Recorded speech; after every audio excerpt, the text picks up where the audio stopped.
ನಾನು ಅಭಿನಂದನೆಗಳನ್ನು ಹೇಳ್ತಾ ಪ್ರಾರಂಭ ಮಾಡಬೇಕು ತಮ್ಮ ಅಭಿಪ್ರಾಯವನ್ನು ನಮ್ಮ ತುಪ್ಪದ ಪರವಾಗಿ ಅಂತೇಳಿ ಶಿವಗಿ ಹಿರೇಮಠರಲ್ಲಿ ಕೇಳ್ತಾರೆ. ಎಲ್ರಿಗೂ ನಮಸ್ಕಾರ. ನಮ್ಮ ತಾರೇಶ್ವರಿಗೂ ಹುಡುಗ ಬುದ್ಧಿ ಹೋಗಿಲ್ಲ.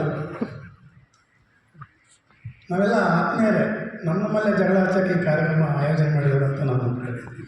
ಯಾಕಂದರೆ ನಾವು ಅತ್ತೆ ಪರವಾಗಿ ಮಾತಾಡಬೇಕು, ಅವ್ರು ಸೊಸೆ ಪರವಾಗಿ ಮಾತಾಡಬೇಕು. ಒಂದು ಗಾದೆ ಇದೆ, 6 ದೋಸೆ ಕೊಟ್ಟರೆ ಅತ್ತೆ ಕಡೆ, 7 ದೋಸೆ ಕೊಟ್ಟರೆ ಹೇಳಿದವ್ರ ಕಡೆ. ಅದು ಗಾದೆ.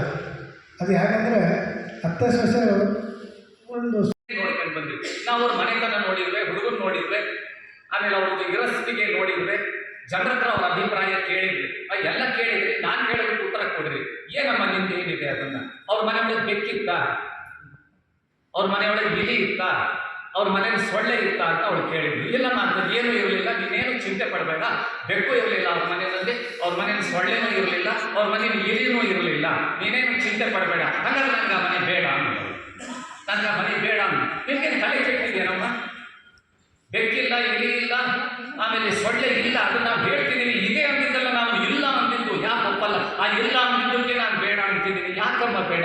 ಇಷ್ಟೇ ತಿಳ್ಕೊಳ್ರಿ, ಆ ಮನೆ ಒಳಗೆ ಬೆಕ್ಕಿಲ್ಲ ಅಂತ ಹೇಳಿದರೆ ಆ ಮನೆ ಒಳಗೆ ಹಾಲು ಹರಿನ ಇಲ್ಲ. ಬೆಕ್ಕಿರೋ ಮನೆ ಒಳಗೆ ಹಾಲು ಹರಿನ ಇರುತ್ತೆ, ದನ ಎಮ್ಮೆ ಕಟ್ಟಿ ಹಾಲು ಕರಿತಾ ಇರ್ತಾರೆ, ಹಾಲು ಹರಿನ ಇದ್ದರೆ ಬೆಕ್ಕಿರುತ್ತೆ. ಇಲಿ ಇಲ್ಲ ಅಂತ ಹೇಳಿದ್ರಲ್ಲ ನೀವು, ಆ ಮನೆ ಒಳಗೆ ದವಸ ಧಾನ್ಯ ಸಮೃದ್ಧವಾಗಿದ್ದರೆ ಇಲಿ ಇರುತ್ತೆ, ಅದಿಲ್ಲ ಅಂದರೆ ದವಸ ಧಾನ್ಯ ಇಲ್ಲ.